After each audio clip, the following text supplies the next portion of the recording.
Back in the early 80s, I went to California to pursue acting. I was there for about a week and landed a motion picture. And I thought to myself, well, this isn't so hard. And then a couple of months later, there was a writer's strike in Hollywood, union writer's strike, and the whole town shut down. And I, like a lot of actors and florists and cameramen and everything else, started to starve. So I subsidized my income by doing modeling work.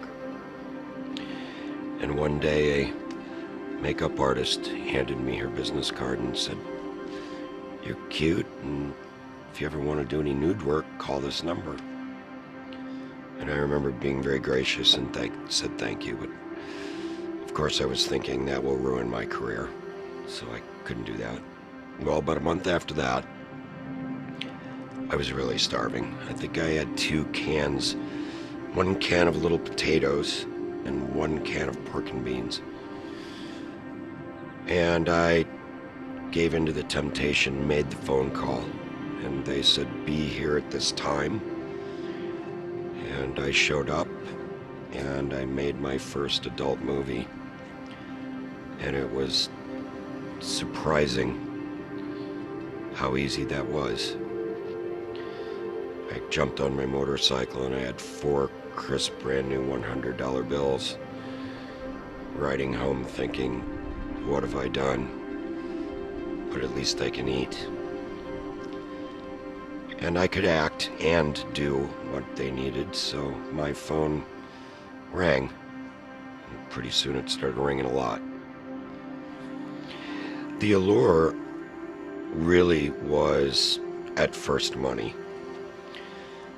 And then, to be absolutely honest with you, I was a red-blooded young man, and the idolatry really started to creep in with the sex part. Women became idols to me, along with the money. And then a whole new idol, fame. And it was a triple threat at that point.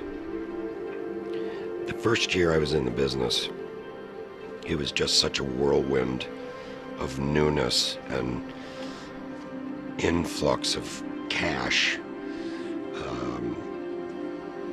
that it really took me about 1.5 to 2 years where it started to affect me negatively.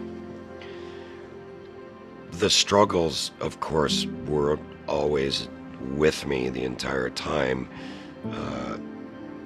Being a Christian, knowing I was backsliding, the pain started to really set in of what I was doing. The realization, what I was doing to my family when my mother found out, my grandmother, my brothers, my friends. Shame started to creep in. And I started needing to find a way to bury that pain. And I wasn't hitting my knees enough. So I started to turn to drugs and alcohol. And it started to ruin my relationships and certainly my family relationships as well.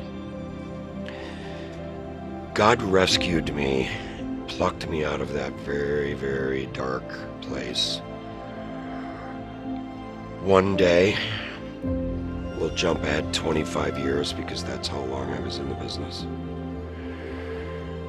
I got into my car after a big movie, and all day long there's people catering to you and anything you need, what can we get you? And so I kind of would play that game of movie star when I was on the set, giving them everything that they wanted. Well, this one particular day, I got in my car, I turned the key, started the vehicle, and drove about 1 block and pulled over and just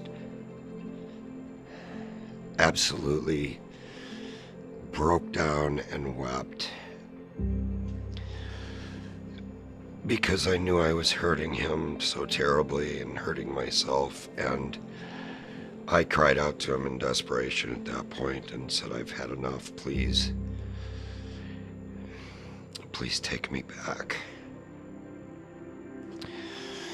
And that was a turning point. I felt his love and his forgiveness and his peace. And what came into my mind at that very moment was the story of the prodigal son. And I felt the Spirit say to me, "I am running towards you." And that was the turning point. I lost everything that was valuable to me. My wife, my children, my family, my sanity. And he reached down and he picked me up. At that very moment, my life changed. Because if he could save me, he can save anyone.